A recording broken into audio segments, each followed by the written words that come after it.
Ngayong araw nga pala sobrang aga naming nagising at pumunta kami sa kainan. Dito nga lang pala yan sa may Diyos Resto and Kambingan. Napakasarap dito guys, pumunta kayo dito, maraming foods. Pero ang pinakamasarap nga dito guys ay walang iba kundi ako.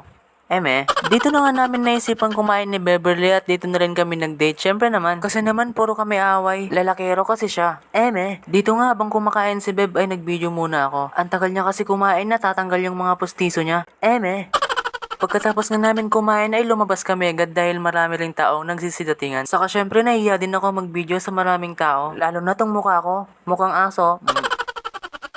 Pagka-uwi nga namin ay tumakas ako agad kay Beverly. Nagpalasot nga pala ako na bibili lang ng merienda namin kahit kakatapos lang namin kumain. Ikaw ba naman maraming bulati sa tiyan?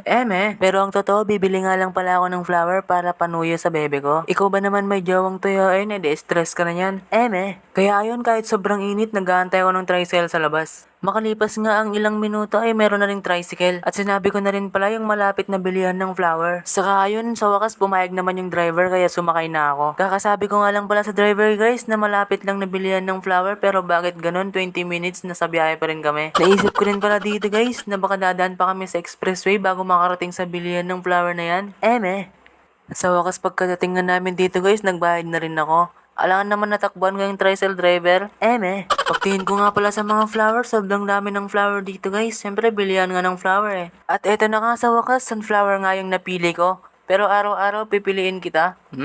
Napakaganda nga na itong sunflower na nabili ko guys at sabi ng tendera ay kikiligin daw yung bebe ko dito. At saka guys, nakakasigurado nga daw ako na nakangiti yun pag natutulog. Kasi oras nga daw na may ko sa kanya yung flower at mukha ko yung nakita niya, parang nakita niya na daw si Daniel Padilla. Abay, kaya naman pala patay na patay siya sa akin. Pagka-uwi ko nga dito sa boarding, ngayon na yung mga flowers saka yung rose. Siyempre naman, para naman special pandesal. Nilapag ko nga muna dito yung flower guys kasi wala na akong may baga sa voice over ko. Saka masakit din kasi yung lalamunan ko guys kasi nag-BJ ako.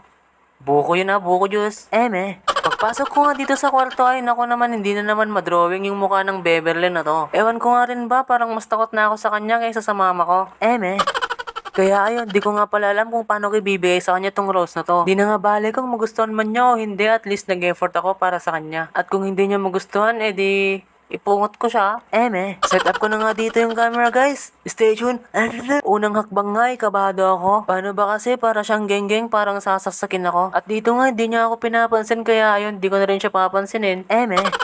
At eto na nga, ibibigay ko na yung flower sa kanya. Pagkaabot ko nga sa kanya ng rose, ay tinitigan niya agad ako. Tapos sabi niya sa akin, ang gwapo ko daw, kamukha ko si Coco. Hindi na rin masama, kasi totoo naman. Ang akala nga rin niya, yun lang yung ibibigay ko sa kanya, isang rose lang. Kaya ayun, yayakapin niya na ako dyan, tapos ikaw na single na nanonood. Inggit ka na naman. Lumabas na nga pala ako dito guys at hindi niya pa nakikita yung camera. Full storage na nga yung cellphone ko, di ko pa naibibigay yung isang flower sa kanya. Kaya ayun, nagulat nga ako habang nag-edit ako ay nakita ko pinipicturan pala niya. Speechless na nga ako ngayon mismo sa pag-edit ko, di ko na masabing voice overin ko.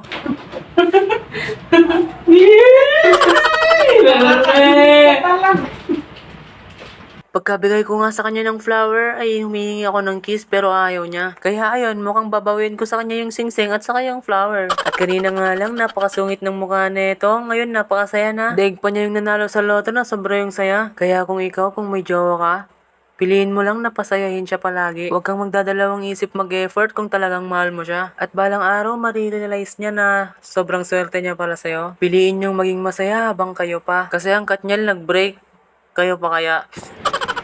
Hanap ka pa ng iba? Ha? Yan Padilla.